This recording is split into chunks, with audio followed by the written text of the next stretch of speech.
मधलं प्रताप मंदिरचं पूर्ण शूटिंग मी काढलेलंच आहे। हे इथं त्यांचं कृष्ण मंदिर असेल, हे चांदीचे किंवा अनेक रंगाचे धातूचे असे हे दरवाजे आहेत आणि याच्या बाहेर कुठेतरी शुभम भवतु लिहिलेलं आहे। ते कुठं आता मलाही माहीत नाही, पाहूया सहज इथं दिसतं काय। इथं काही मला दिसत नाही, पण ठीक आहे। हा राजा कलाप्रेमी होता आणि हे लाडक्या राण्यांसाठी आता एकच राणी आपल्याला भारी जातं, त्यावेळेस ते अनेक राण्या करत त्यांच्या नोकराण्या दाशांसाठी या 365 खिडक्या। आणि इथं गंभीरपणे पहा, हे जे मुकुट आहेत, आपले कळस आहेत, तर 1, 2, 3 माळ्यावर असे कळस आहेत। श्रीकृष्ण भक्तीचं हे चांगलं उदाहरण आहे। हे राजा सवाई प्रताप सिंह आहेत आणि या इमारतीचा कालखंड 1778 ते 1803 आहे आणि आपण उभे आहोत याला स्पेसिफिक प्रताप मंदिर असं म्हटलेलं आहे।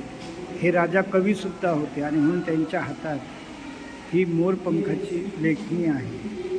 आता या ठिकाणी असं लिहिलेलं आहे की राजा सवाई प्रताप सिंह हे कृष्ण भक्त होते, महान कवी होते आणि त्यांनी डिंगला भाषेमध्ये एक कविता केल्या, हवा महल थाटे कियो सब समझो यह भाव, राधा कृष्ण सिद्धार्थी दरस परस का भाव।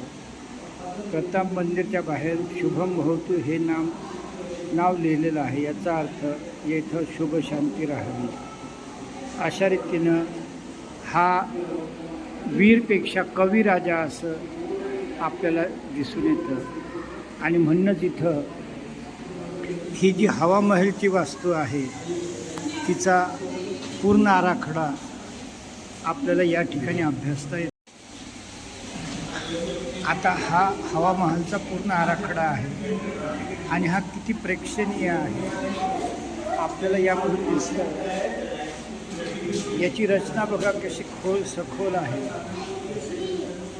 आणि रोडच्या बाजूला हे लोकेशन दाखवलेले आहे आणि हा राजवाडा जो आहे असा भव्य दिव्य त्याचा आउटलेट दाखवलेला आहे आणि इथं एंट्रन्स गेटसुद्धा दाखवलेलं आहे।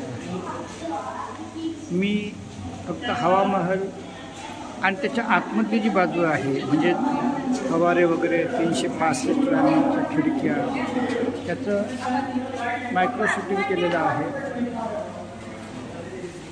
आणि मुख्य आकर्षण हे हवा महल हेच आहे।